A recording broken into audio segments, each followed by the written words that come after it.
Hello friends, कैसे हैं आप। तो ट्वेल्थ केमिस्ट्री जो स्टार्ट किया हूँ 13 नंबर टॉपिक से एमिन, इसका ये पार्ट नंबर 3 है। अभी तक इसका पार्ट 1 और 2 नहीं देखे तो जाकर the real coach defence academy के यूट्यूब चैनल पर देख लेना है।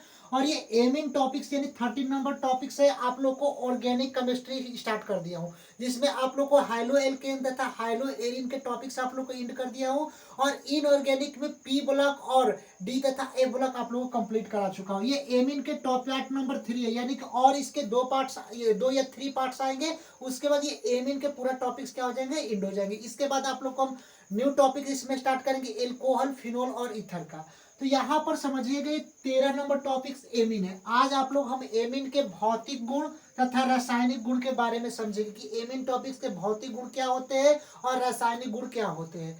तो यहाँ पर हम लोग यहाँ पर फर्स्ट इसके भौतिक गुण के बारे में पहले समझेंगे कि जो एमिन टॉपिक्स होता है उनके भौतिक गुणों के बारे में समझेंगे। इसके पहले 1 डिग्री एमिन, 2 डिग्री एमिन, 3 डिग्री एमिन क्या है, एमिन कैसे बनता है और एमिन को बनाने वाले की कुछ रिएक्शन के बारे में समझा चुका हूँ। अब यहाँ पर हम लोग समझेंगे भौतिक गुण के बारे में। तो पहला इसका बाबू भौतिक गुण होता है कि निम्नतर एमीन से अमोनिया जैसी गंध आती है। अगर मान लीजिए कि जो एमीन क्या निम्न क्वालिटी का एमीन होता है, यानी निम्नतर एमीन से कैसी गंध आती है, अमोनिया की गंध आती है। अमोनिया का सूत्र क्या होता है, पहले भी आप लोग को इसके पीछे में बताए थे NH3, यानी कि इसकी जो एमीन की जो गंध आती है वो अमोनिया जैसी क्या होती है, गंध होती है। कैसा एमीन, निम्नतर एमीन, यानी कि सबसे निम्न क्वालिटी के जो एमीन होते हैं उसमें अमोनिया जैसी गंध निकलती है। ठीक। दूसरे इसका बाबू है, इसका गुण भौतिक गुण में उच्चतर एमीन की बात किया जाए, अगर उच्च क्वालिटी के एमीन हो तो उसमें सड़ी मछली जैसी गंध निकलती है। जब मछली क्या हो जाती है, वो सड़ जाती है, उस टाइप्स के जो एमीन होते हैं वह उच्चतर एमीन में सड़ी मछली जैसी क्या होती है बाबू, गंध निकलती है। अब इसके 3rd नंबर इसके भौतिक गुण के बारे में समझेंगे। निम्न कार्बन वाले एमीन, अगर मान लीजिए कि निम्न कार्बन यानी कि निम्न क्वालिटी के एमीन होते हैं, एमीन ये लिक्विड अवस्था में पाए जाते हैं। एमीन किस अवस्था में पाए जाते हैं, तो द्रव अवस्था में पाए जाते हैं, जबकि उच्चतर वाले ठोस अवस्था में पाए जाते हैं। यानी कि अगर निम्न क्वालिटी की एमीन होता है तो वह बाबू द्रव अवस्था में पाए जाते हैं, और उच्च क्वालिटी के अगर एमीन होता है तो वह किस अवस्था में पाए जाते हैं, ठोस अवस्था में। इसके पहले आप लोग को बताए थे कि एमीन की सूत्र क्या होता है, RNH2, ये क्या होता है, एमीन होता है। अगर हम लोग को R को क्या बोलते हैं, CH3 एल्काइल ग्रुप, और NH2 क्या होता है बाबू, एमीन। तो इसको हम लोग क्या बोलते हैं, एमीन बोलते हैं। और हम लोग को यहाँ पर मिथाइल ये एमीन हो गया, और RNH2 क्या होता है, एमीन का सूत्र होता है। तो वही दिया है कि अगर निम्न कार्बन वाले एमीन, अगर देखिए यहाँ पर समझिएगा, अगर निम्न कार्बन वाले एमीन यानी कि जिसमें कार्बन की संख्या क्या हो, कम हो, तो वे एमीन क्या होते हैं, द्रव अवस्था में होते हैं।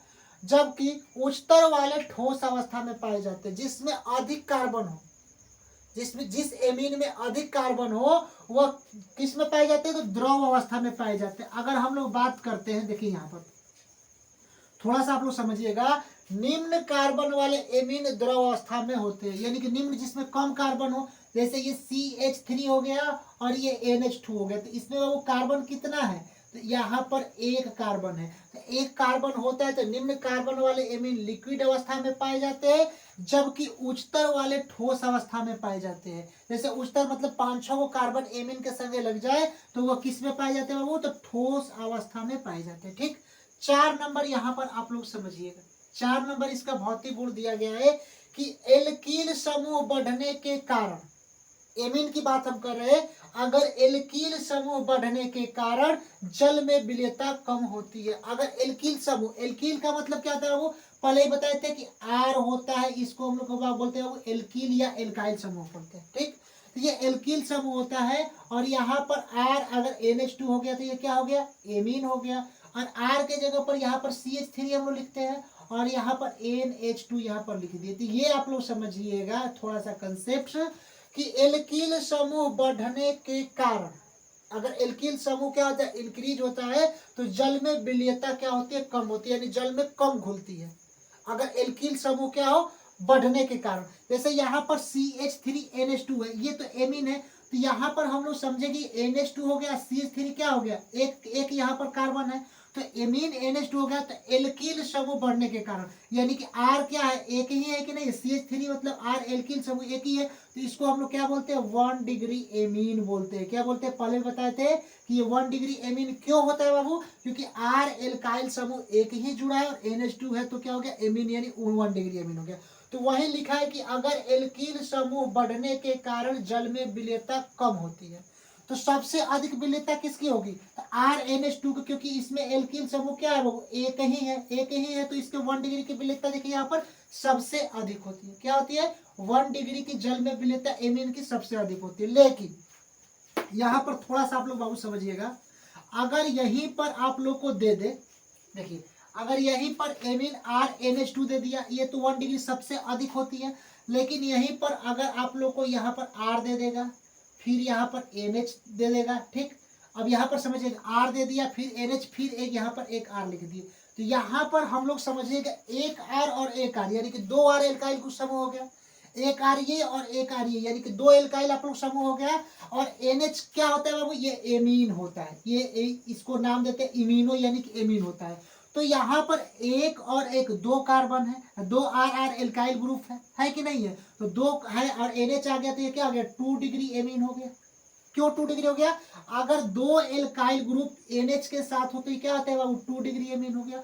तो सबसे अधिक विलेयता किसकी होगी, RNH2 की होगी कि डबल R और NH की होगी, तो सबसे अधिक विलेयता जो होती है बाबू RNH2 की होगी। क्यों, जल में, तो एल्किल समूह बढ़ने के कारण जल में विलेयता कम होती है, यानी कि इसमें एक एल्किल समूह होता है, यानी 1 डिग्री है, तो इसीलिए इसकी विलेयता सबसे अधिक होती है। उससे कम किसकी होती है बाबू, इसमें 2 एल्किल समूह आ गया, तो NH हो गया, तो ये क्या हो गया, 2 डिग्री बाबू एमीन हो गया, तो इसकी विलेयता क्या होगी, 1 डिग्री से कम होगी। और सबसे अधिक देखिए, अगर 3 डिग्री का हम लोग ले लेते हैं बाबू, तो यहाँ पर थोड़ा सा समझिएगा, 3 डिग्री एमीन यहाँ पर हम ले लेते हैं, देखिए 3 डिग्री एमीन में एन ले लेते हैं, एक R यहाँ पर, एक R यहाँ पर, कल आप लोग बताए थे एमीन के बारे में, और एक यहाँ पर, तो ये क्या हो गया, वो 3 डिग्री एमीन हो गया, एक R, 2 R, 3 R, यानी 3 डिग्री एन मतलब नाइट्रोजन पर, तो 3 डिग्री एमीन हो गया। तो इससे हम लोग को यह पता चलता है कि सबसे अधिक जो विलेयता होती है जल में एमीन की, तो 1 डिग्री की, और यहाँ पर 2 डिग्री की, और सबसे कम विलेयता किसकी होती है, तो 3 डिग्री की होती है। आ रहा है समझ में, तो इसीलिए क्यों, क्योंकि यहाँ पर 3 एल्काइल ग्रुप यहाँ पर जुड़े होते हैं, तो इसीलिए अगर एल्काइल का मतलब क्या होता है, कार्बन, यानी कि 3 कार्बन यहाँ पर हो जाएगा, RR का मतलब एल्काइल ग्रुप होता है, CH3 तो 3 कार्बन है, तो C3H7, तो ये हम लोग एन का मतलब क्या होता है, यहाँ पर एमीन होता है, जिसको नाइट्रोजन की, इसके एन का मतलब नाइट्रोजन भी होता है, इसको यहाँ पर कहा जाता है। तो ये आप लोग को पता होगा कि सबसे अधिक बात करते, अगर एल्किल समूह की बात करते हैं, तो एल्किल समूह बढ़ने के कारण जल में विलेयता कम होती है। अगर मान लीजिए कि पहले आप लोग को बताए थे कि RNH2 एक ही एल्किल समूह है R, तो यहाँ पर 1 डिग्री की विलेयता क्या होती है, सबसे अधिक होती है, यानी कि अगर एमीन, अगर 1 डिग्री का एमीन हो तो जल में अत्यधिक घुलेगा, लेकिन 2 डिग्री का हो तो उससे कम घुलेगा, और सबसे कम क्या होता है, 3 डिग्री के यहाँ पर जो एमीन होता है उसमें घुलता है। आ रहा है समझ में। अब हम लोग चलते हैं इसके रासायनिक गुण के बारे में। देखिए बहुत इंपॉर्टेंट है क्वेश्चन, देखिए सारे जो कंसेप्ट करा रहा हूँ इंपॉर्टेंट है। अब हम लोग आते हैं, थोड़ा सा इसको रफ कर दे रहा हूँ, रासायनिक गुणों के बारे में, एमीन की बारे में हम चलेंगे, रासायनिक गुण के बारे में कि एमीन वाकई होता क्या है, इनके रासायनिक गुण के बारे में हम थोड़ा सा समझेंगे। अब यहाँ पर समझिएगा रासायनिक गुण के, यहाँ पर ये है, यहाँ पर ये अच्छे से कर लेना। अब यहाँ पर समझिएगा रासायनिक गुण में पहला इंपॉर्टेंस है NH3। देखिए NH3 जिसको हम लोग क्या बोलते हैं, अमोनिया बोलते हैं। क्या बोलते हैं, NH3 को क्या बोलते हैं, अमोनिया बोलते हैं। थोड़ा सा, हाँ, NH3 को क्या बोलते हैं बाबू, अमोनिया बोलते हैं। अब हम लोग NH3 अमोनिया बोलते हैं, तो यहाँ पर नाइट्रोजन N लिख देते हैं। अब हम लोग को पता होता है कि N नाइट्रोजन एक है और हाइड्रोजन कितना है बाबू, 3 है, तो N नाइट्रोजन लिख दिया, H3 हाइड्रोजन लिख दिए। अब यहाँ पर आप लोग थोड़ा सा यहाँ पर समझिएगा, यहाँ पर ये NH2 है। अब यहाँ पर थोड़ा सा आप लोग समझिएगा, N तो लिख दिए, नाइट्रोजन के परमाणु क्रमांक कितना होता है, तो 7 होता है, नाइट्रोजन 7 होता है। अगर N नाइट्रोजन के परमाणु क्रमांक 7 होता है बाबू, तो इसको तोड़ेंगे इलेक्ट्रॉनिक विन्यास में, इलेक्ट्रॉनिक कॉन्फ़िगरेशन में, तो इसका 2 5 यानी अंतिम इलेक्ट्रॉन कितना होंगे, 5 होंगे। तो यहाँ पर देखिए, एक यहाँ पर 2 3 और एक 4 और एक 5, ये 5 तो लिख दिए। अब यहाँ पर हम लोग समझेंगे ये 5 वाला इलेक्ट्रॉन तोड़े वही लिखे। अब इसमें देखिए हाइड्रोजन कितना, H3, 3 हाइड्रोजन है, तो 1 2 3, और हाइड्रोजन के परमाणु संख्या 1 होता है, तो इसके अंतिम इलेक्ट्रॉनों में संख्या कितनी होगी, 1 ही होगी, तो 3 है, तो यहाँ पर 1 2 और 3। तो पहले हम लोग को तो पता हो गया कि 3 तो यहाँ पर हाइड्रोजन कर दिए, और यहाँ पर ये यहाँ पर है, तो यहाँ पर जो डबल बाउंड होता है वो क्या होता है बाबू, एक ये लोन पेयर के रूप में हो गया कि नहीं हो गया, डबल बाउंड यानी लोन पेयर के रूप में हो गया, जोड़ा के रूप में हो गया। अब हम लोग बात करते हैं, ये तो सिंगल बाउंड, तो हमेशा याद रखना है कि अगर सिंगल बाउंड को हम लोग सिग्मा बोलते हैं, सिंगल बाउंड जहां पर भी दिखाई दे वो क्या बोलते हैं, सिग्मा बोलते हैं। तो एक सिग्मा यहाँ पर, एक सिंगल बाउंड सिग्मा और एक, यानी कि इसमें 3 सिग्मा हो गए, ठीक है। तो यहाँ पर हम लोग सिग्मा प्लस 1 पेयर, यानी कि यहाँ पर 3 सिग्मा है और एक क्या है, एक लोन पेयर है, तो यहाँ पर लिखेंगे सिग्मा प्लस 1 पेयर। तो यहाँ पर बाबू हो जाएगा 3 3 यहाँ पर सिग्मा हो गया और प्लस 1 पेयर हो गया, टोटल क्या हो गया 4।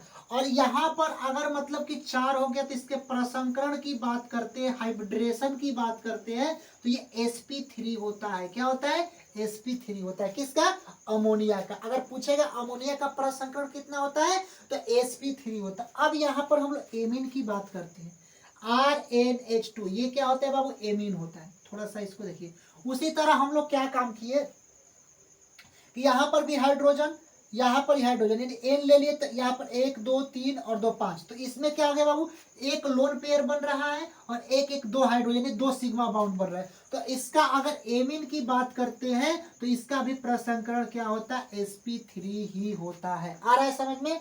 अब यहाँ पर दूसरे नंबर इसके रासायनिक गुण की ओर हम लोग चलते हैं।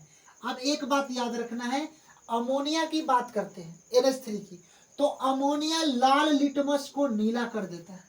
अमोनिया क्या काम करता है, लाल लिटमस पत्र को क्या करता है, नीला कर देता है। ये इसके क्या होता है, दूसरा गुण होता है। अब हम लोग बात करते हैं केबी। केबी क्या होता है, एक नियतांक होता है, स्थिरांक होता है। जैसे कि मान लीजिए कि कोई भी, अगर मान लीजिए कि हाइड्रोजन H+ हम लोग लिखते हैं, पीएच मान लिखते हैं, उसी तरह पीएच मान क्या होता है, एक स्केल होता है, पैमाना होता है। उसी तरह अगर क्षारीयता की बात करते हैं तो उसी तरह केबी की बात करते हैं, तो केबी क्या होता है, एक स्थिरांक होता है। तो केबी का मान जितना अधिक होगा, यहाँ पर समझिएगा, केबी एक स्थिरांक है, जिस केबी का मान जितना अधिक होगा, एमीन का मान उतना ही प्रबल क्षारीय होगा।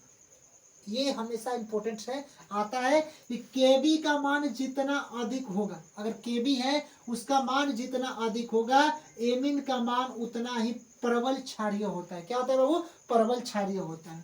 उसके बाद चौथे नंबर इसके गुण पी पी पी मतलब पावर ऑफ हाइड्रोजन, पी मतलब पावर ऑफ हाइड्रोजन, केबी का मान जितना कम होगा, एमीन उतना ही प्रबल क्षारीय होगा। तो ये इसको याद कर लेना है, ठीक है। अब यहाँ पर देखिए 5 नंबर, गैसीय अवस्था में क्षारीयता का मान। अगर मान लीजिए कि गैसीय अवस्था में एमीन की जो क्षारीय होती है उसकी मान क्या होती है।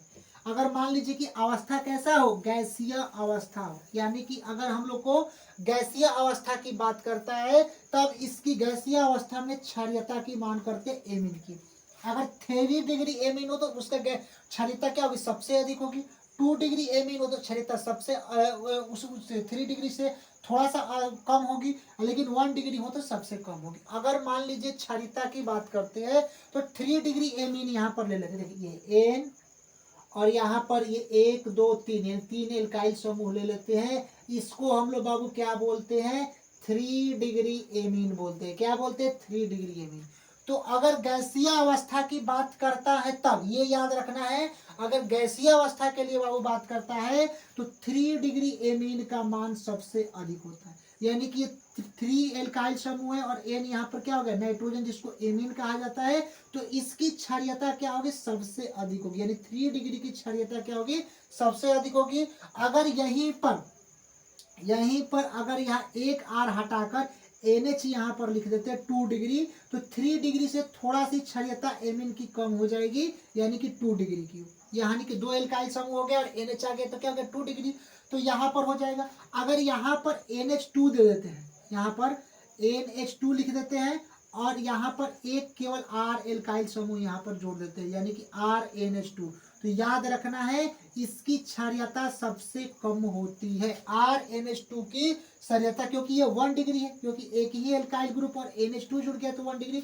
तो इससे यह मालूम चलता है बाबू कि गैसीय अवस्था में अगर हम लोग बात करते हैं तो गैसीय अवस्था में क्षारीयता का मान, अगर गैसीय अवस्था में क्षारीयता का मान 3 डिग्री पर सबसे अधिक होता है, यानी कि 3 एल्काइल समूह जुड़ा होता है, 2 डिग्री उससे कम होता है और 1 डिग्री पर क्या होता है, सबसे कम होता है। तो ये आप लोग के कुछ भौतिक और रासायनिक गुण के बारे में हुए, मतलब कि यहाँ पर हम परिचय करें। अब इससे कुछ और आगे थोड़ा सा कंसेप्ट है क्षारीयता के बारे में, इसको क्लियर करा देता हूँ। उसके बाद आप लोग को जो अलग अलग हाफ मान जो रिएक्शन है इसके अगले पार्ट्स में आप लोग को मतलब कि कराएंगे।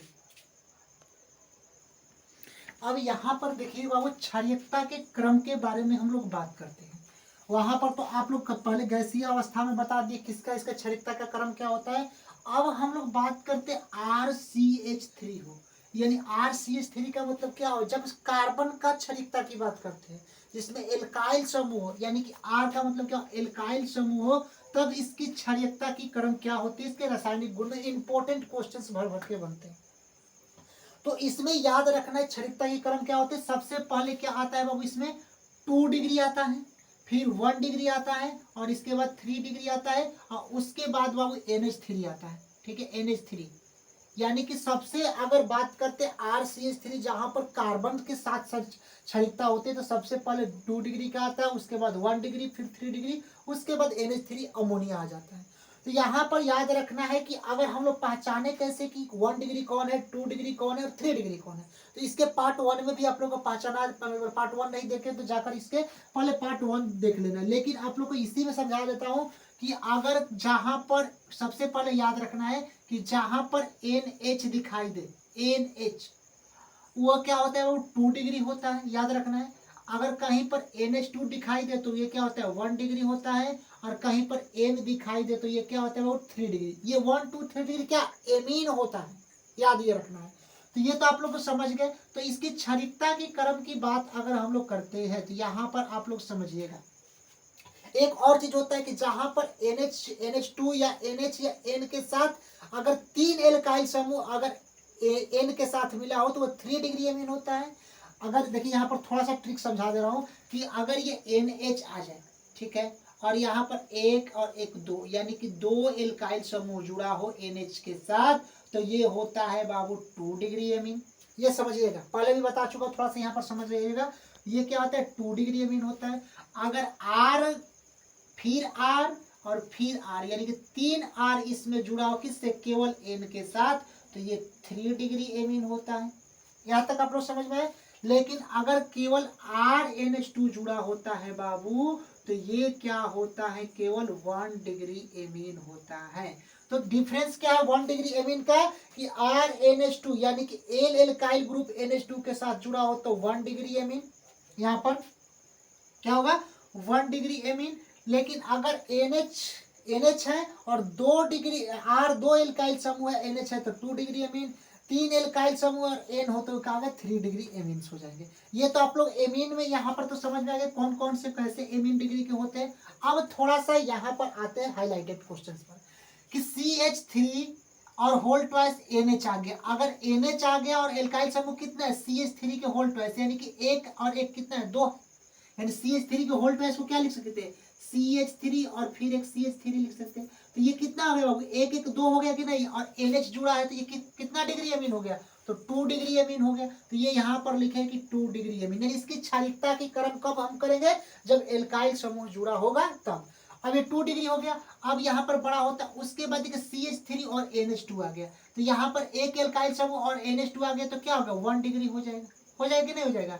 फिर इसके बाद यहाँ पर ग्रेटर देन है CH3 का होल क्यूब, यानी कि CH3 कितना हो जाएगा 3 बार होगा, तो 3 बार होगा तो ये 3 और N आ गया तो 3 डिग्री एमीन और ये NH3 हो गया।